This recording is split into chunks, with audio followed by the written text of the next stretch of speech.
السلام عليكم، مرحبا بكم معايا في فيديو جديد وفي وصفة جديدة. اليوم جبت لكم وصفة سريعة وسهلة، ما تحتاجش وقت ولا تعب، رايحة تكون كفكرة يعني مثالية للغداء ولا العشاء، لأنه تحتوي على جميع العناصر الغذائية، يعني كبروتينات ولا كالسيوم ولا حتى الألياف. يعني هذه السلطة سهلة وباردة، تجي بنينة وما فيهاش تعقيدات، وبالمكونات اللي تلقاوها في الدار. هيا نبداو في الوصفة، وما تنساوش قبل ما نبداو في الوصفة ديروا جيم وكومنتير وتشتركوا في القناة. ودركا نبداو في طريقة التحضير.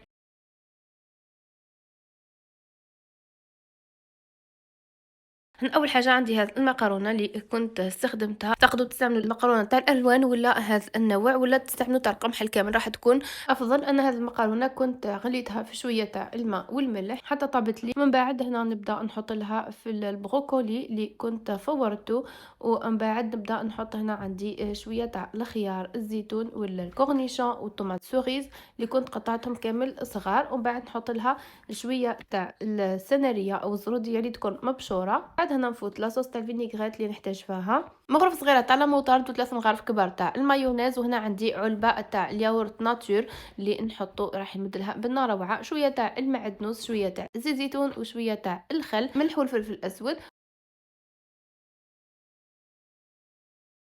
نخلطهم مليح مع بعضهم حتى ينسجموا لي كامل المكونات بيان.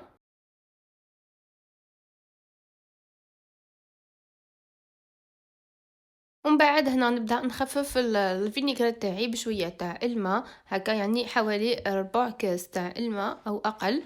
نخلط مليح حتى نشوف يعني نوصل القوام المناسب. ومن بعد نحطه كامل على هذيك السلطه تاعي بهذه الطريقه. نخلطهم مليح مع بعضهم حتى ينسجموا لي بيان، وتغطي لي كامل هذيك لا فينيغريت السلطه تاعي هكا باه تجي متبله بالبيان. يعني سلطه يعني تقدروا تزيدوا فيها المايس، يعني حطوا فيها واش حبيتوا نتوما. من بعد انا نحطها في طبق التقديم كما تشوفوا معايا. انا كنت قليت شويه تاع صدر تاع الدجاج اللي كنت حمرته في شويه زيت وملح وفلفل اسود، وهنا كنت يعني غليت البيض ونحطه على الوجه من الفوق ومع رشه تاع المعدنوس. وصدقوني انه البنه تجي روعه. نتمنى انكم تجربوا هذا طريقه وتخلوا لي رايكم في لي كومنتير. وهكا نكون وصلنا لفان تاع لا فيديو. نقول لكم ما تنساوش الاشتراك في القناه وتفعيل الجرس، هكا باه يوصلكم كل فيديو نحطه ان شاء الله. تهلاو في رواحكم، واستنوني في وصفات جايه ان شاء الله. باي باي.